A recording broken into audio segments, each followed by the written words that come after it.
Alright folks, we made some substantial progress on our new drum and bass track. I do think I've maybe completely abandoned the previous one. I just didn't like the ideas. I like the melody in it. I might steal the melody for this piece. But we have a drop that I think sounds pretty good. We have a bass that sounds pretty good. We got a melody that kind of bangs. We got a transition that's actually pretty decent. I honestly did a surprising amount of work today. I have no idea how long I worked. It was probably like an hour and a half or so total, but we're starting to get somewhere and I'm excited about it. I'll play it through from kind of the beginning of the second intro. You can listen.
So listen to that. That's starting to sound kind of like drum and bass. We're starting to get there. I added a lot of elements today. All of them make big differences. The first thing is I really like this bass. I think sounds pretty clean.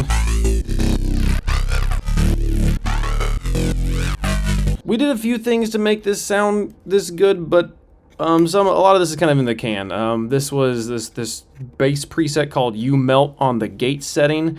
And then, I don't actually know how much of this, I turned off some stuff, I'm pretty sure. There was some stuff originally turned on that I was like, wasn't moving around too much. But maybe, actually, I think on this sound, maybe I didn't. I think this might actually be the default patch here, just with the gate. And it's doing the majority of the work here.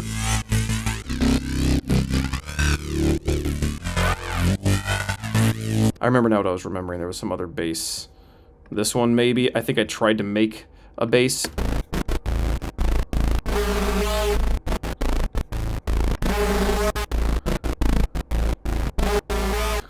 It was a cool attempt.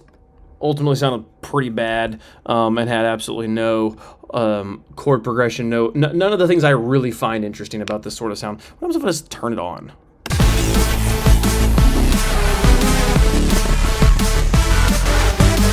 Yeah, we're not going to keep that in. This sub's doing a lot of the work, kind of like gluing it all together. You can hear the shaper box cutting the shape out to give it space for the kick and a little bit for the snare as well. Same things on this one.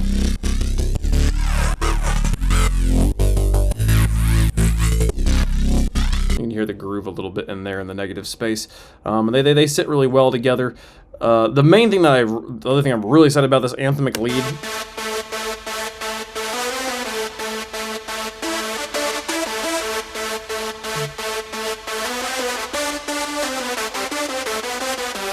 This is a patch I actually did do quite a bit too. It's originally just called Anthemic Lead, but I turned off this kind of lower one. It had a lot of motion in the filters that I literally went in here and just like disabled all of this stuff. There was different things turned on in here that I was like, please stop moving. I don't actually want you moving here. I want you just to like stay as this one sound. EQ'd out the bass, so you can just take up a lot more of the top end. Put a hard cut there. And then also excited it to give a bit more of an edge. It's really just supposed to kind of like dominate the top of the range. Those two sounds together here, just these bass and this melody, I think really hold down a lot.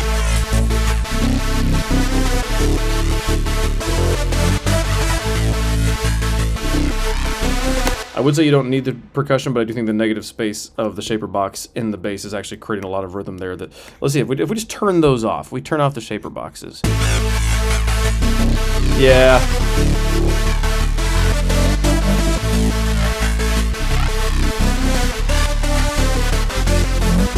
But in addition to that, we added a few other cool things, a lot of like kind of risers and fallers and impacts and stuff here that I think make a big difference. This little sound at the beginning is pretty cool to add a lot of space there, or just, you know, kind of like boom. The transition, I will say, like the actual moment of the drop, I think is kind of like it almost is like, oh, it comes too soon. It's like, well, we need something's missing here. I'm not quite sure what to do about that drop.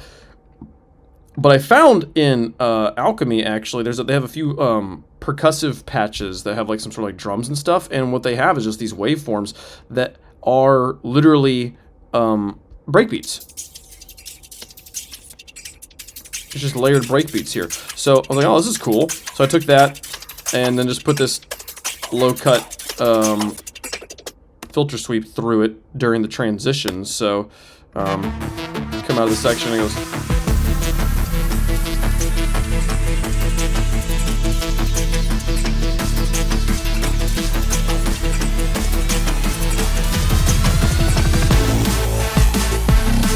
And we do the same thing up here with having a filter sweep kind of go through this bass drum. It looks so cool when you do that. That's fun. Music's cool and it looks cool. That's just sick. That's fun. So a cool sound too, and it leads in really well into our bass drum here, just which is pretty sick. It ended up kind of layering the digital kick from Ultrabeat here. With our kick sample that we downloaded previously. Those two things worked really well together with the kick, with the snare sample that we downloaded. So not overthinking drums right now, just letting them be what they are. They're not going to be the thing that really grabs the attention, and they seem to be doing the job. They seem to be fitting in pretty well. I think that having the shaper box cut out space for the kick in the basses as well probably makes a difference, though they are kind of taking up different frequency spectrum. So I probably need to put a shaper box maybe on the lead, but I kind of like the balance right now. Seems pretty good. Like,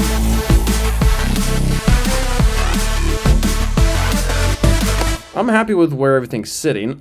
Admittedly, we are blowing things out of the water. Slap a limiter on here. Like, how hard is this?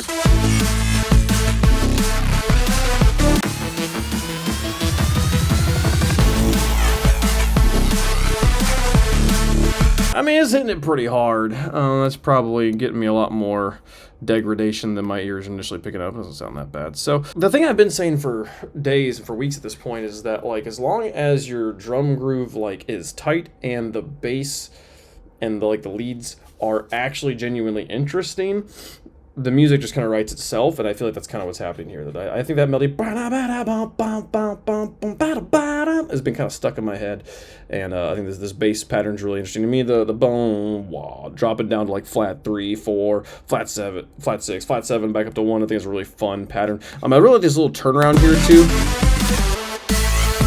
of having the basses mute. You saw them turn gray there for a second, and then just having everything kind of delay here. The drums, we have them cut out for this little bar. Have this, I think one thing that's really helping here is this white noise filter that it's been starting on the downbeat for every other time it's happened in the piece, but here we have it start on 2 so that we get that little there. Those are a cool, like, little way to turn things around and then kind of bring back the melody from the beginning that we have over here. We bring that in over here. We'll lay the two together. So I'm happy with where this piece is at right now. This is the sort of thing that I think if we get a third section on here and then do this whole thing again and figure out some new fun ideas to keep it interesting, I could see myself releasing this piece. So I'm having a good time. Got a lot of good music.